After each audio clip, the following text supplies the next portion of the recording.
Hi everyone, so in this video we're going to talk about how we can create selections with marquee tools in Photoshop and also how to subtract and add to those selections so we're left with only the areas we really want to work with. The keyboard shortcut for both of these is M for marquee, should be a pretty easy one to remember, and if you hold down the left mouse button on the icon itself, you'll see that both of the tools we're going to talk about are located there. There's a couple others, but it's these first two that we use most of the time, and we'll go ahead and start with the rectangular marquee tool. So first off, if you click and drag with the rectangular marquee tool, you're going to get a rectangle.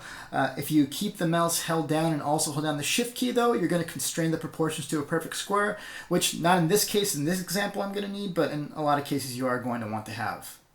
Alright, so with this example I'm going to go and start up in one of the corners. I'll hold down the left mouse button and I'll drag to the opposite corner, and that'll create a rectangle encompassing that particular area. When I let go, you'll see that I have the marching ants, letting me know that that's actually my selection. Alright, so I'm going to go ahead and duplicate this selection by going up to Edit, Copy, Edit, Paste. And you'll see in the layer palette, I have a new layer with just that little selection on it. And if I go ahead and turn off the background layer, you can see that more easily. Alright, so if I wanted to make a little bit more refined selection, and I just wanted to have the concrete but not the window itself, we can do that with just a second pass using some modifier keys. So I'm going to go ahead and make the same selection as last time, but now I'm also going to do that second pass while holding down the Alt key, and as I'm hovering and moving the mouse while holding that key, you can see that I'm getting a little minus sign. Now if I hold down Shift, I'll get a plus sign, meaning I can add to that selection. In this case, I want to subtract away, so I'm going to hold down Alt, and I'm going to go ahead and drag along the window, and when I let go, you can see the marching ants are now only marching around the concrete portion that I've selected. Again, if I go ahead and do a copy and paste, now I have a layer that just has the floating concrete, but without the window, and now I'm seeing through to the sky that's behind it.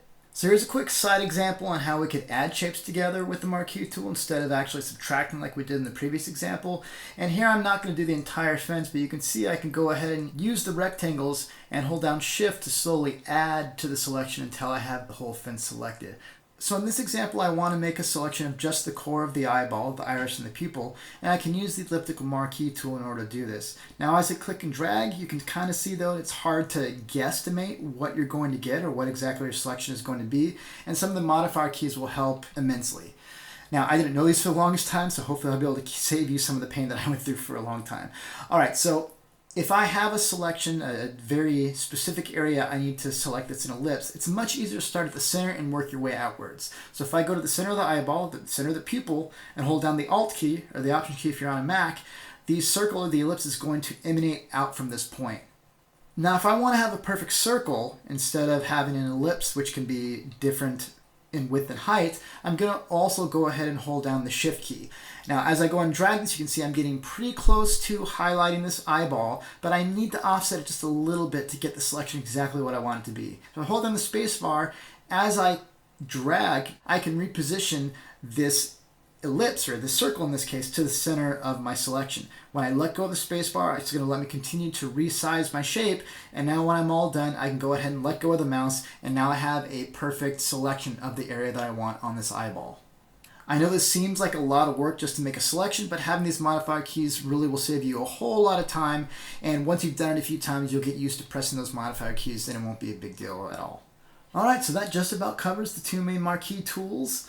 You'll find that you'll be reaching for them quite a bit, so try and commit that keyboard shortcut of M for marquee to memory, and I'll see you on next Johnny How To.